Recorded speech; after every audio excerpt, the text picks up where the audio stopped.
Good afternoon, everyone. Welcome to the weekly current affairs updation on international relations. I'm Joseph Paul. I'm the faculty for current affairs, internal security, and world history at Amrita IAS. So today we'll be discussing the most important or the hot subject that has been there in international relations for the past 3 years, which is the Iran crisis. So recently there has been a crisis in the Hormuz, the Strait of Hormuz, and we'll be discussing what the issue is and what is the background of this issue. Let's start. So let's discuss the Hormuz crisis. So this is the news. Iran's military has warned that all infrastructure in the region will be crushed under steel blows if the United States carries out its threat to attack Iran's civilian sites. Okay, so basically US has a lot of stakeholders in the Middle East, what the US calls Middle East and what we call the West Asia. Okay, so for example, Iran is the only country where US doesn't have an airbase or a military asset in the region. Okay, so Iran is actually threatening that it is going to start attacking those regions or restart attacking those regions if the US were to follow through on his threats. Okay, so Trump has been making a lot of threats that they are going to obliterate Iran, etc. in the past few weeks. In truth, Trump has been doing that for a long time. Okay, now let's see what the US has been doing. The US military says it launched another wave of strikes on Iran, with Iranian media reporting explosions at Qasem Island, Bandar Abbas and Chabahar. Just remember these three names. We'll see where these sites are in the next slide. So let's push forward. So you can see that these are the regions. Chabahar is a place you might have seen in the news. India has been helping Iran build a port there. So I'll just briefly talk about what has been happening. So India is trying to build a port here so that we can have this connectivity to Central Asia and even to other regions in the Middle East, or I should say West Asia, since we are talking it from the Indian point of view. Okay, so from Mumbai we are going to have a sea link, and we'll bring these goods to Chabahar, and from that Chabahar we can transport it to Afghanistan and then go to Central Asia. Okay, so this Chabahar port is something that have been building. So even from Chabahar we have been building a road and a rail network in Iran. Okay, so this was before the US attack on or the war happened from 2023. Okay, so even Trump has been threatening us with sanctions. We don't know what is going to happen, but this is a long lost story. But anyway, US has attacked Chabahar. Then the next place that US has attacked is Bandar Abbas and Qasem Island. So you can see what these sites are. Okay, these sites are very near to this particular point. This particular point is known as the Strait of Hormuz. Okay, so this Strait of Hormuz is what we call in geopolitics or in geography as a choke point. Choke point. Okay. See, choke points are very narrow points from a strategic point of view. By blocking those points, you can entirely stop the travel, be it the goods travel, be it the military equipments that have been transported to those regions. This can be stopped in an instant. Okay, so you can, there are many different choke points in the world. Say for example, Strait of Hormuz is one such choke point. Then there is the Malacca Strait in the Southeast Asia, that is also one choke point, and that choke point is particularly vulnerable for China. So we have been trying to get our presence there in those regions. Similarly, India has also a choke point, which is the Siliguri corridor connecting the mainland India to the northeast. Okay, so China can have some kind of strategic military upper hand there, and in any kind of war situation, China can actually block that choke point by gaining control of that small area, and the entire northeast is going to be cut out from us. So this is the strategic importance of choke point. Okay, so this is the Strait of Hormuz. So you can see that these places that US has attacked, these are very near to the Strait of Hormuz, and that means that Iran has been having some military installations there that could be used to attack this kind of oil ships or any kind of transportation carriers that are going through this region. So Iran has been leveraging the military establishments in these places to have their strategic presence in that region. Okay, so this is what the US has been attacking. So let's understand the Strait of Hormuz. So Strait of Hormuz, we should put it in perspective. Okay, so this is the Strait of Hormuz. It is connecting the Gulf, the Persian Gulf and the Arabian Sea. Okay, so and it has almost or it is the region through which 20% of the world's global oil and crude actually goes through. Okay, so oil and LNG, to be honest. So, if you see the Strait of Hormuz, look at the map here. This is Iran. So, Iran has a great big border with this Strait of Hormuz. That means that they have a big leverage on deciding what goes through those region. And then there are the other countries on the opposite side of the strait, which is Oman, UAE, Qatar, Iraq and Saudi Arabia. So, this also means that it is not only the Iranian oil that is actually going through this place, it is also the oil coming from Iraq, it is also the oil coming from Qatar, UAE, etc. Okay, even Saudi Arabia, much of its oil fields are located in its northern region in the Persian Gulf. So, any kind of oil transportation is also going through the Strait of Hormuz. Now, let's see the geopolitics of this region. Okay, so the Strait of Hormuz, under international laws, much of it is in the Iranian territorial waters. Okay, so this is the territorial water, and the northern part is the Iranian territorial water, and the southern part are shared by the countries that we just mentioned, UAE, Oman, etc. Okay, so the importance of this region is that at the widest part, the entry and the exit of this choke point is almost 55 kilometers. Okay, at its narrowest point, that is this region, it is only 31 kilometers. Okay, so this 31 kilometers is very significant because even short-ranged missiles can actually target any kind of carriers going through this region. So, it's not very difficult to actually attack an unarmed civilian oil tanker or even a carrier ship going through this region. Okay, so that is what Iran is actually banking on. So, let's see what has been happening since the war. Okay, so I think you probably know about the war. So, initially it was on October 7, 2023 that you could call this phase of this war started with Hamas, the Palestinian organization, attacking Israel. Okay, Israeli civilians. Let's just say that they attacked Israel, and from that time Israel has been conducting counter attacks on Palestine. Okay, so Israel has attacked Palestine, especially Gaza, and Gaza is the place where Hamas is centered. Okay, now to understand Hamas, what is Hamas and why or how is Iran related to Hamas? That is also important to bring into picture the most important players in this region. If we were to name it, we'll name it in the next slide, but I'll just name it right now. We'll see in detail in the next slide. Okay, it was Iran, there is Israel, there is US, there is the Saudi Arabia, there are the other Gulf states that are stakeholders in this conflict. Okay, so we need to understand Hamas. Hamas is a political organization that calls for the Palestinian freedom. Okay, we'll learn about that also.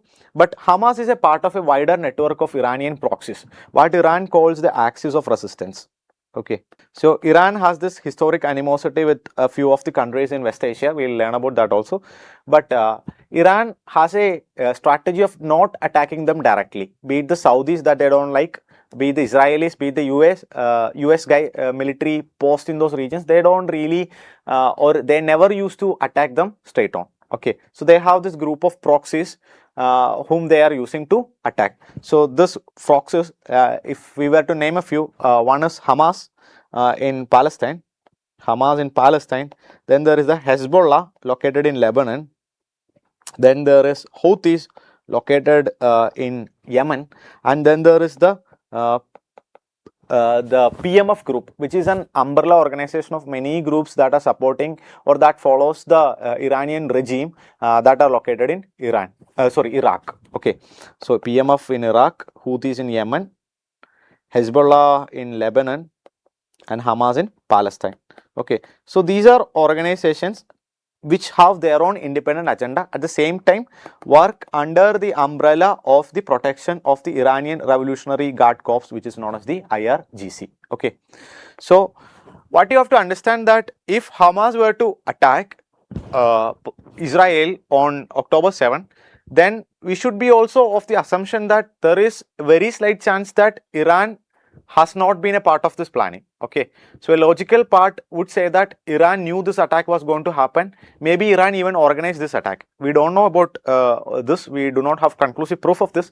But Israel would probably assume that, and then we can assume that any war with Hamas is going to extend, elongate, or it's going to extend to Iran also in the future.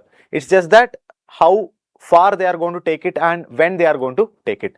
So before long, not before long, this war happened, and we could see that Israel actually attacked Iran. Okay, so just after Iran was attacked, Iran actually started blockading the Strait of Hormuz. So you can see that just before this attack, you could see that there is an average of 100 oil tankers going through this strait. Okay, so the average number of ships, not only tankers, other ships also combined, the number of vehicles going, or the ships going through this region, was on an average 100. But since the war, the average number has rapidly dropped to 7 a day. Okay, and the total number of ships have been dropped to 278. And so there was a ceasefire that was there, and then US begins its own blockade of the Iranian ports, because they didn't want to lose control. They wanted to be the person who is going to determine the pace of the negotiations in those regions. Okay, so in June 17, that is June 17 this year, 2026, the conflict has kind of reached a we could say a low point, and it is often, or it was assumed, that the normal traffic has been resumed. So their ships, the number of ships, you can see that there is a spike in the number of ships passing through this region.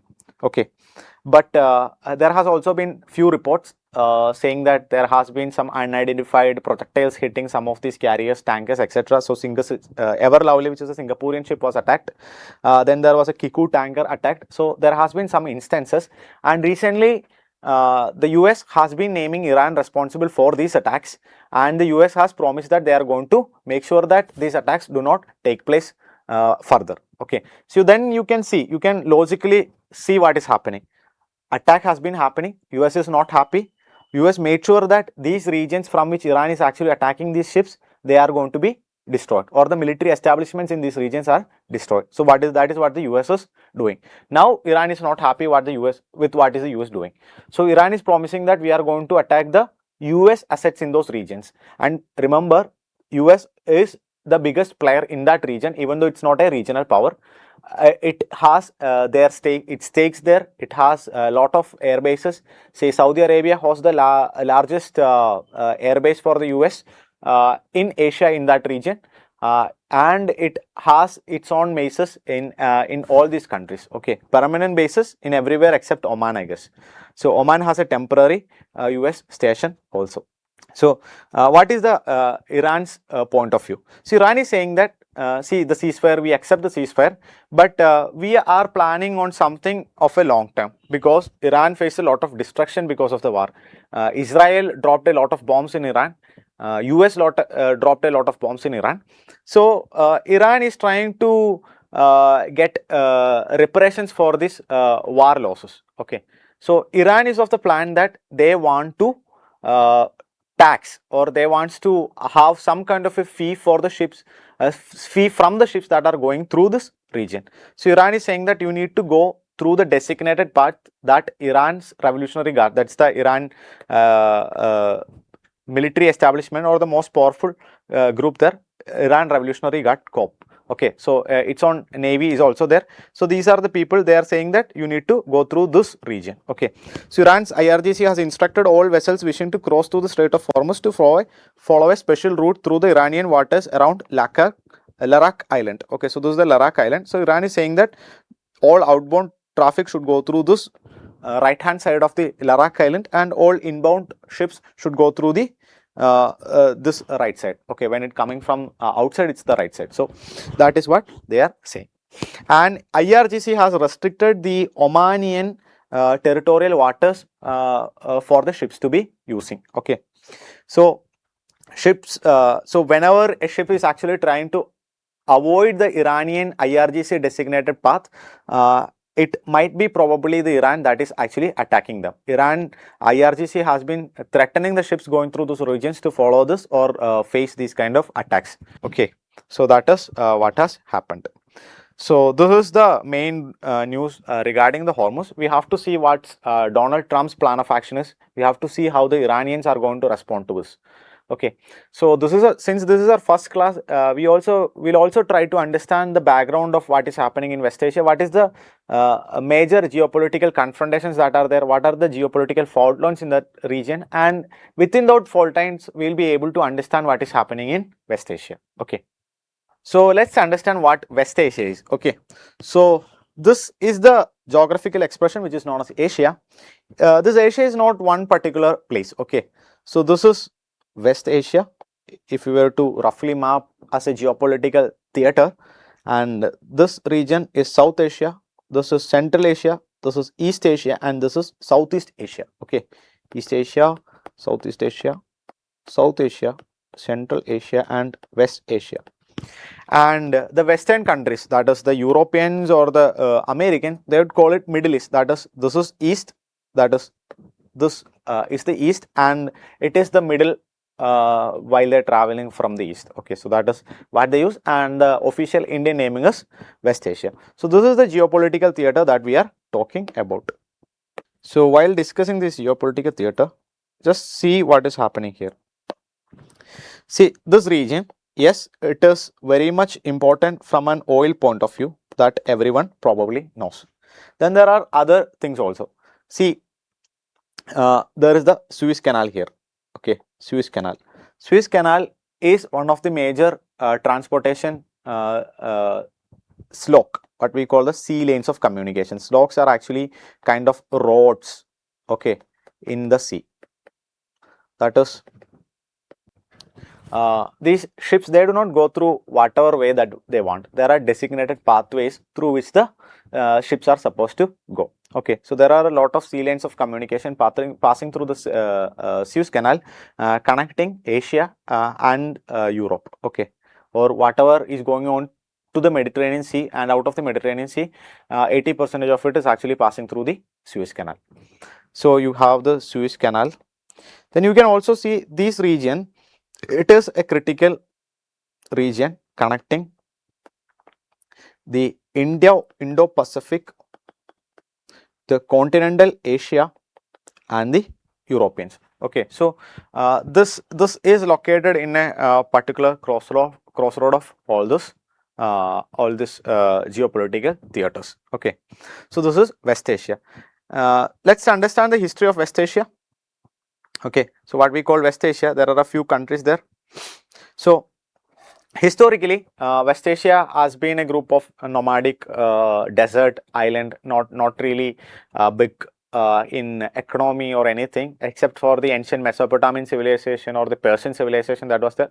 But after that, this never featured much in the global power politics. Okay, so in the 14th century, there is this entity known as the Ottoman Empire that came into being. Ottoman Empire.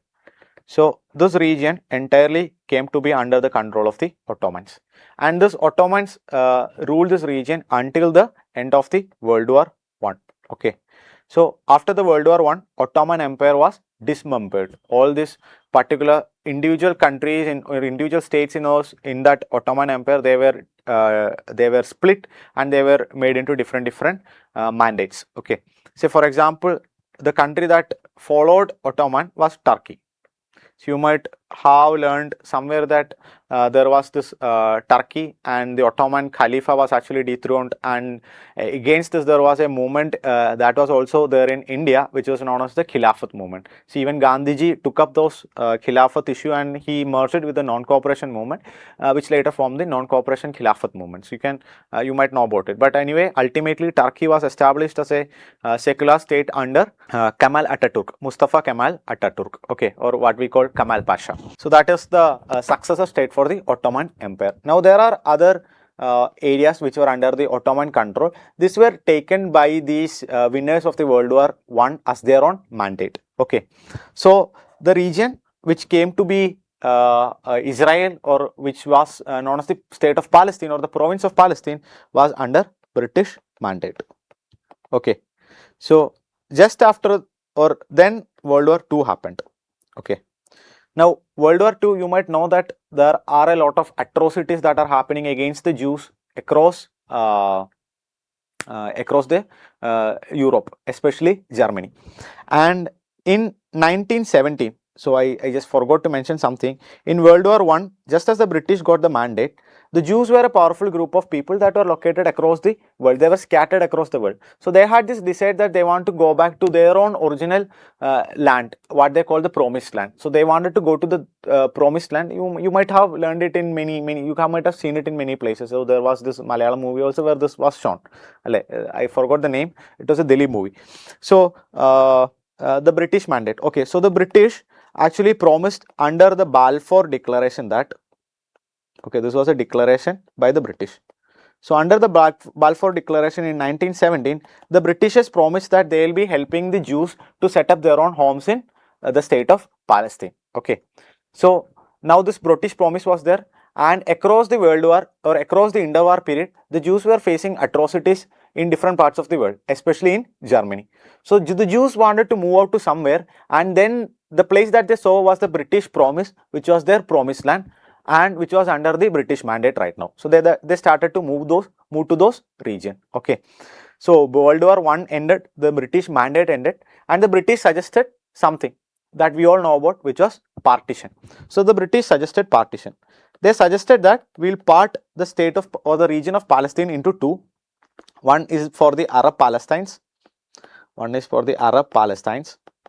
and one is a Jewish home state, which is the state of Israel. Okay, now the Arab states actually rejected this. The Arab countries, the prominent Arab countries at that time was actually not the prominent countries that we see today. The prominent Arab countries at that time were Egypt, Jordan, Syria, etc.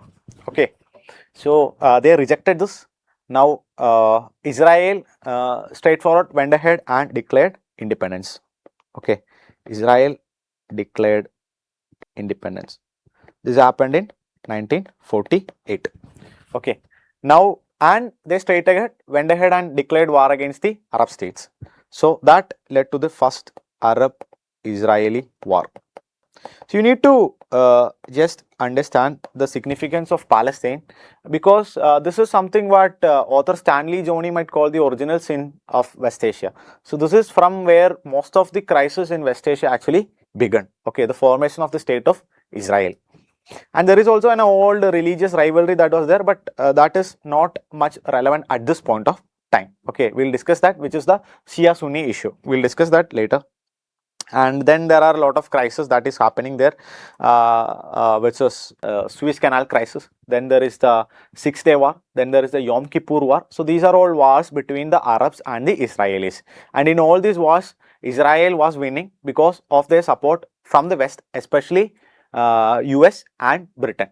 So at some point of time, Britain stops being the superpower at that time, and US becomes the sole superpower, or at that time you should say USSR was also a big superpower, but US becomes the bigger entity in the region. Okay, so the support of US meant that Israel had a clear upper hand in all these fights. So Israel gains a lot of traction, and Israel becomes one of the major superpower, or not superpower, major powers in that region. Okay, so that is what is happening with Israel.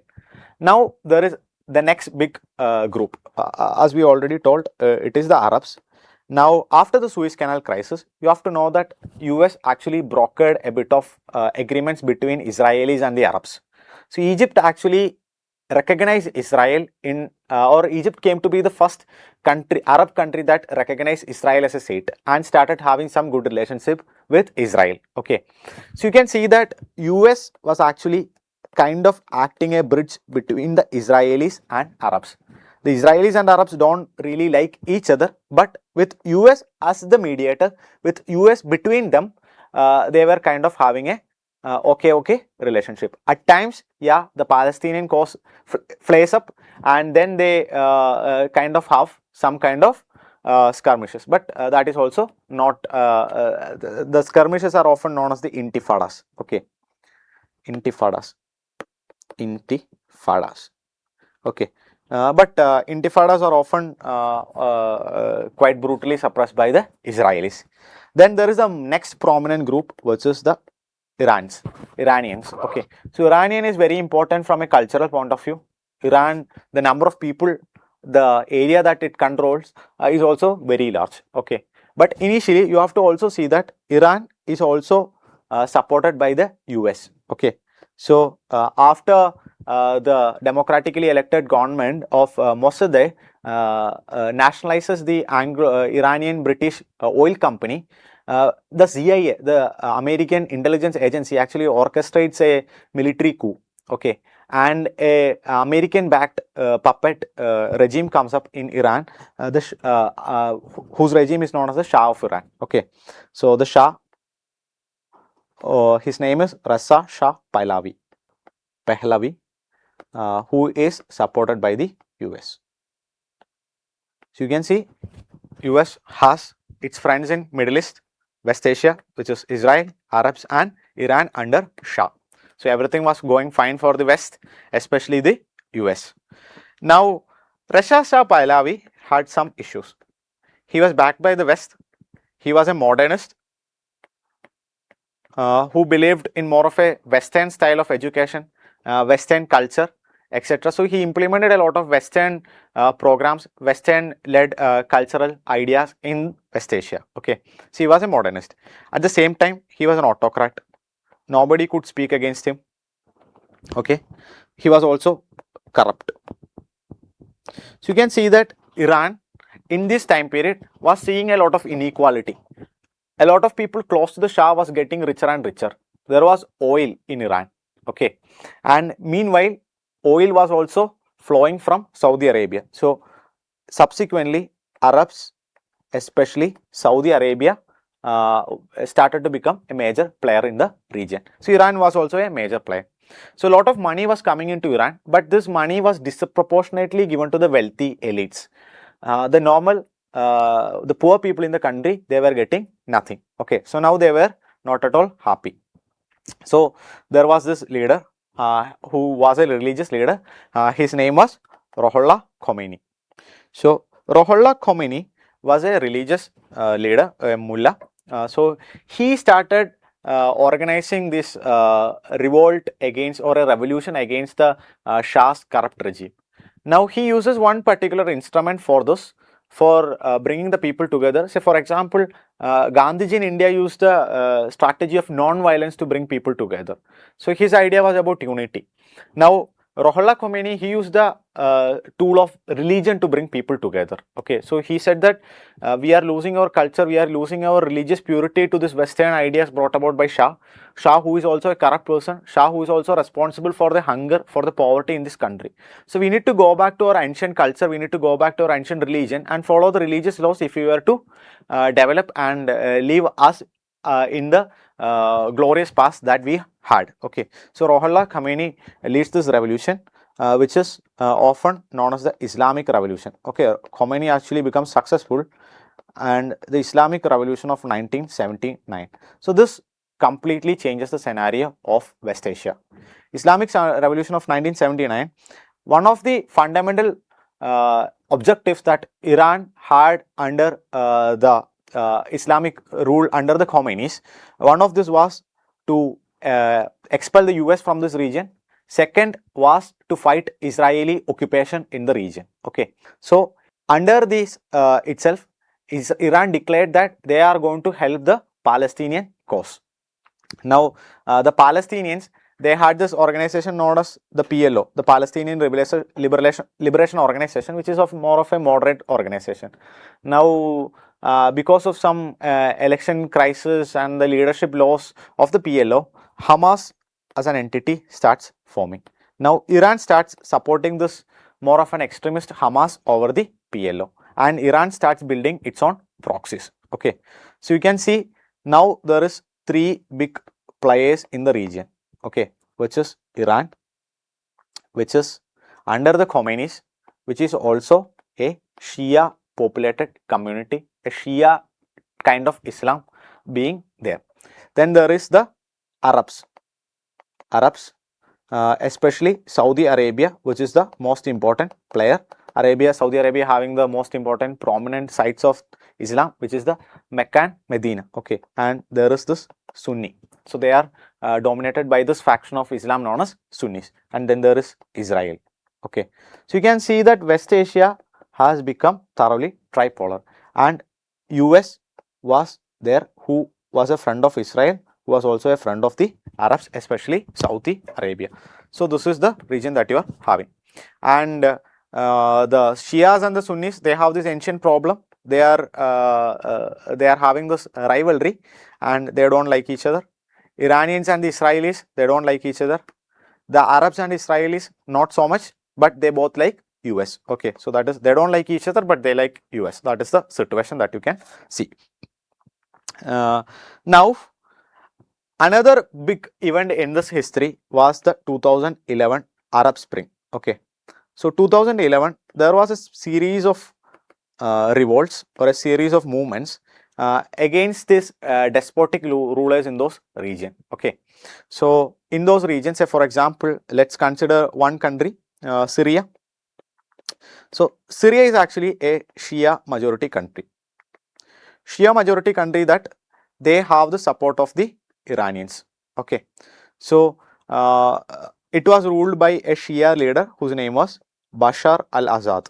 Okay, so Bashar al-Assad was there, and I said they are Shia majority. They are not completely of Shia people. So there are some Sunni people in Syria also. Okay, so under this Arab Spring, what happened was that the Saudis supported this Sunni group of minorities against the Shia autocratic leader.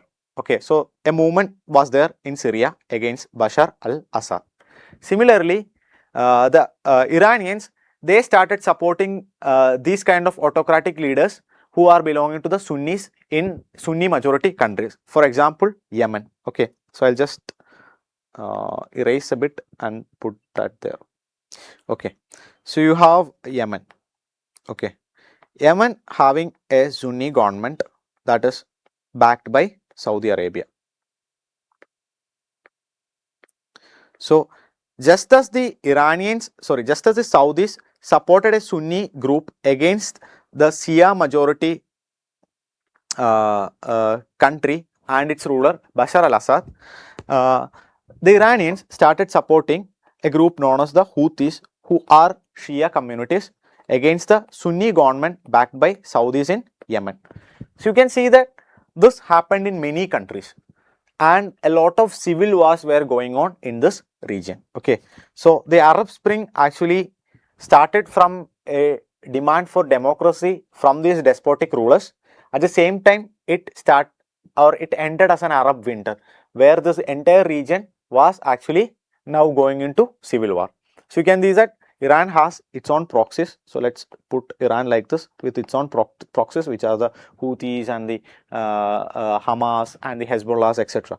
Now Saudi Arabia and its other partner countries, they are also having their own proxies in those regions.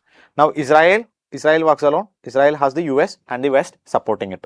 Okay, US plus the Western countries. And who is supporting Iran? Iran is supported by Russia. Iran is also supported by China. So this is the complicated situation that you can see in West Asia. Now now Israel doesn't like Iran, Saudis doesn't like Iran, but Israel has something, or even Iran and Saudis, everybody is apprehensive of this, which is nuclear bombs. Okay, so Israel is the sole power who has nuclear bombs in the region. Iran wants to counter this. Okay, Israel has something that tilts the balance towards its favor, which is the nuclear bombs. Okay, so it makes sure that Iran is never going to completely attack and destroy Israel at any point of time. It also makes sure that even if the US is not there, the Arabs are not going to attack Israel. Arabs are not going to obliterate or defeat Israel at any point of time. So Israel has nuclear. Iran also wants this. Okay, so Iran has been having this nuclear program. Okay, and Israel doesn't like this. Israel not at all like this, US also not at all like this, because Iran is the only player who is not a friend of US. So yes, US has been trying to stop this. Say for example, they had tried many ways. So you can read about this interesting story, which is the story of Stuxnet. Okay, so US actually engineered a group of virus to be used against the Iranian nuclear facilities. So it's very interesting, you can read about it. But anyway, in 2015, Barack Obama came up with a agreement which is known as the JCPOA, okay, the Joint Comprehensive Plan of Action. So under this, Iran were to limit its nuclear enrichment. It were to subject itself to the International Atomic Energy Agency inspections. Okay, so this was happening. So the kind of situation was normalizing. But then in 2016, Donald Trump comes in. Donald Trump calls JCPOA as a stupid agreement in his own words. So he believes that JCPOA actually gave leverage to the Iranians to actually cheat on this agreement. He said that Iranians were actually developing their own nuclear bombs in the sidelines. So Trump actually ruptures the JCPOA, and then he tries to bring together the two partners that US had, which is the Arabs and the Israelis. And under Trump, they started signing a new agreement, which is known as the Abraham Accord. Okay, Abraham Accord was signed in 2020. So this was kind of bringing a passive relationship between the Arabs and the Israelis. Saudi Arabia did not directly sign it. Their friends Bahrain, etc. signed it. Okay, but probably you could expect that the next phase of this accord is that the Saudis are going to sign it. We don't know. Never happened. Now Iran is very much afraid.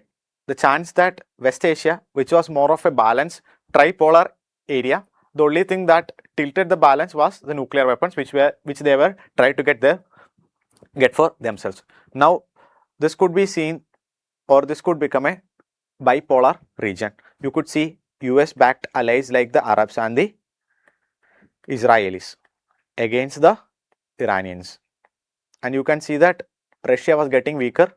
The Ukraine war has been happening, so Iran was going to be clearly under or they were going to be in a weaker position. Okay, so we could see that the attack that the Hamas conducted could be some plan that the Iranians devised so that they could create a wedge between the Arabs and the Israelis.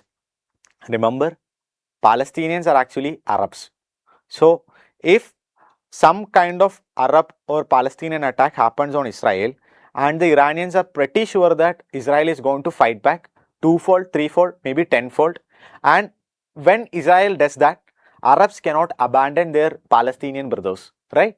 So probably this could be the end of Abraham Accords. So we could assume that the entire attack was probably for breaking the Abraham Accords. But what happened was very devastating. Israel attacked back, and since then there has been a lot of deaths going on in the region, a lot of humanitarian crisis, countless injuries, children, women, everyone being part of this big war. And then it went ahead and it became a global war where oil was affected, oil inflation was happening. Say for example, if you consider India, the rupee has been sliding, the oil has been going up, ethanol blending has been brought in. So many kind of things have been happening in the region also. So we have to keep looking and seeing what is going to happen in the future. But this is what has been happening in the region. So one question that people might ask is, like, see, US is the biggest superpower in the world. Why couldn't it just go and attack and defeat Israel? Sorry, not Israel, Iran. Okay, so one question that the people might be logically asking is, US is the biggest superpower in the world. So why couldn't they go and attack this Iran, which has been a country who has been under sanctions for a long time, who has been under a religious law for a long time, who has been stifling women's education, who has been stifling scientific education for a long time. So why couldn't the US beat them? So that is the fundamental question that people has been asking. So for that you need to understand the geography of Iran. Iran is not a country that someone could go and invade. Okay, so you see, Iran is actually surrounded by two mountain ranges, the Zagros Mountains and the Elbrus Mountains. So you can see this mountain ranges surrounds Iran. So this makes And you can also see the northeast part and the southeast part. Southeast part is the Pakistan. So this is Baloch area. These are deserted areas. Okay, Baloch desert areas. So you might have seen those in the recent Durandar movie or something. I don't know. This is Afghanistan. This is also not really an area that is suitable for incoming armies. So you can see the Iranian plateau being there, surrounded by mountains. So this is not a place where ground troops can go and establish control. The only thing that the US can actually do is actually bomb them, and US has been doing that. Israelis has been doing that. But one thing that Iran has been able to do it in a good, in a great manner or in a calculated manner is something known as asymmetric warfare. Okay, asymmetric warfare, which is attacking via drones. Drones are something that is low cost attack. That could be explained like this: low cost attack and high cost defense. Say for example, Iran attacks Israel using a drone. The drone is going to cost somewhere around say $10,000. Israel has very good defense systems. Israel has the Iron Dome. Israel has the David Sling. Israel might have the THAAD systems provided by the US. So Israel has all these systems. But each of the missile canisters, they are going to cost around 1 to 2 million. Okay. See, a 10,000 K drone is going to be destroyed by a 2 million missile defense system. Say Iran is going to send hundreds of these drones. How can Israel actually defend against it? So Israel is going to look at where the drones are going to probably fall and look at the cost, what is going to be there, and then they are selectively going to destroy these drones. So some of these drones are going to fall in the civilian region, some of the civilian deaths are going to take place. So Iran has been making sure that the cost of the war is going to be asymmetric. If Iran is going to suffer, they'll make sure that Israel is going to suffer. Then they'll also make sure that the people supporting US or Israel, that is the Saudis, the Oman, the UAEs, they are also going to suffer. So they have been sending in their drones.